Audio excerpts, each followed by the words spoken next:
Abdullah bin Zayd racontait que le prophète, que la bénédiction et le salut de Dieu soient sur lui, s'essuyait la tête avec les deux mains en un mouvement de va-et-vient, et commençait par les racines jusqu'à l'arrière de la chevelure, puis il revenait au point de départ. Tâche, mon frère le musulman, d'essuyer les oreilles en utilisant l'eau qui te reste dans les mains après l'essuyage de la tête. Le prophète, que la bénédiction et le salut de Dieu soient sur lui, a dit « Les oreilles font partie de la tête ». Il est permis aussi d'essuyer le turban ou le voile. Amr bin Umayya al-Dumari racontait « J'ai vu le prophète, que la bénédiction et le salut soient sur lui, passer la main sur son turban et ses chaussons. Et Omar, que Dieu soit satisfait de lui, disait « Celui dont l'essuyage du turban ne le purifie pas, Dieu ne le purifie pas. » Le lavage des pieds jusqu'aux chevilles. La cheville, c'est l'os saillant en bas de la jambe. Les deux chevilles doivent être lavées avec les pieds. Il ne suffit pas de se contenter d'arroser les pieds. Il faut plutôt les bien rincer. L'essuyage des pieds n'est pas bon. Seul celui des chaussons ou des chaussettes l'est. Le prophète, que la bénédiction et le salut de Dieu soient sur lui, a dit « ويل للأعقاب من النار أسبغ الوضوء. Safwan bin Ghassan, que Dieu soit satisfait de lui, a dit « Le prophète, que la bénédiction et le salut de Dieu soient sur lui, nous a ordonné d'essuyer nos chaussons 3 fois en voyage, si on les a mises alors qu'on était pur, de les essuyer pour 1 jour et 1 nuit en cas de repos, et de ne les enlever que pour se purifier d'un excrément. Le cas échéant, le musulman, l'on doit enlever ses chaussons et se purifier le corps avant de les porter de nouveau, et ainsi de suite. L'essuyage de chaussons se fait une seule fois, du bas vers le haut.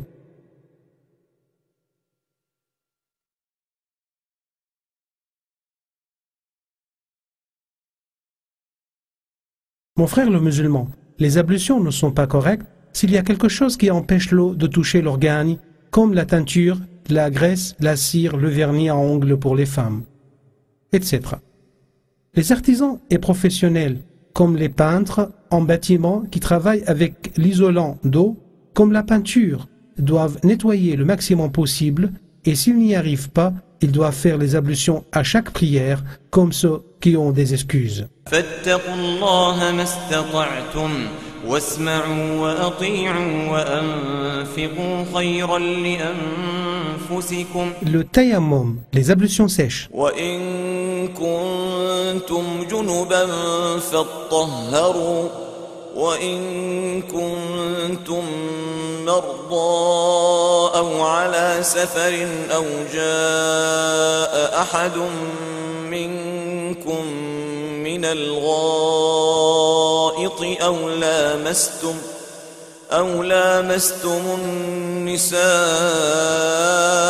فلم تجدوا ماء فتيمموا صعيدا طيبا فامسحوا بوجوهكم وأيديكم منه ما يريد الله ليجعل عليكم من حرج ولكن يريد ليطهركم وليتم نعمته عليكم لعلكم تشكرون. Dieu a privilégié la loi islamique en la facilitant et en levant le gêne. Un de ses faveurs est l'autorisation du tayammum. L'envoyé de Dieu, que la bénédiction et le salut de Dieu soient sur lui, a dit « Dieu nous a privilégiés par 3 choses, parmi lesquelles il a cité le fait que toute la terre est pour nous une mosquée, et tout le sol est purificateur en cas d'absence d'eau. Sache, mon frère le musulman, que le tayammum est permis aussi bien pour les personnes en voyage qu'en repos, et ce en cas de manque ou d'insuffisance d'eau, ou si l'on craint de l'utiliser en cas de peur ou de maladie ou de contrainte. Caractéristique du tayammum.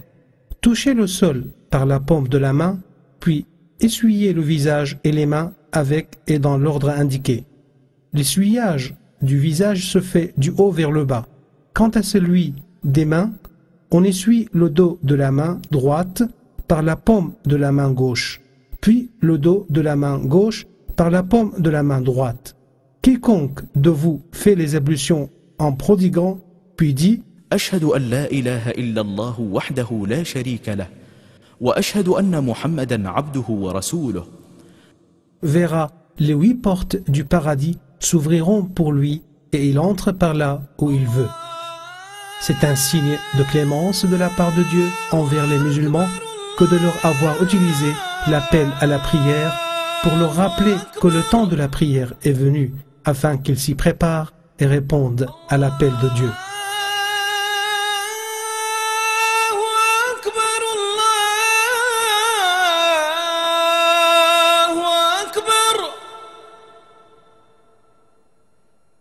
أشهد أن لا إله إلا الله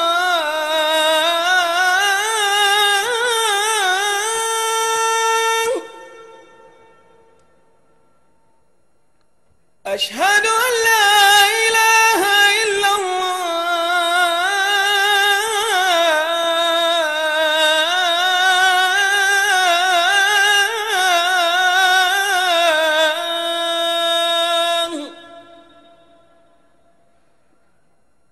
أشهد أن محمدا رسول الله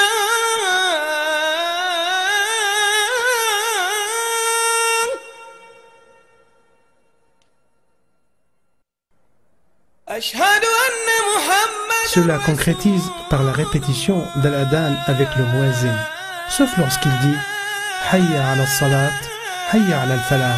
Venez à la prière, accourez au salut, on doit dire alors La hawla wa la quwwata illa billah. Il n'y a de force et de puissance qu'en Dieu. De même, lorsqu'à la prière de l'aube, le muezzin dit As-salatu khayrun min an-nawm. La prière est mieux que le sommeil.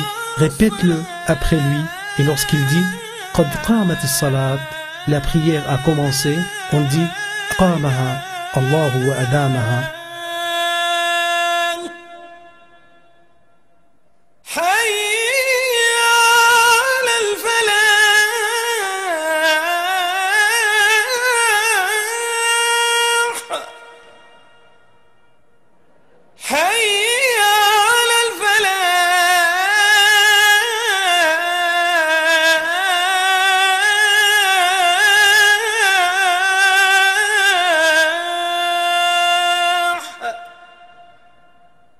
الله أكبر الله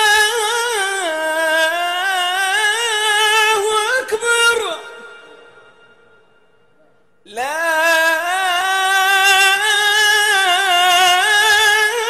إله إلا الله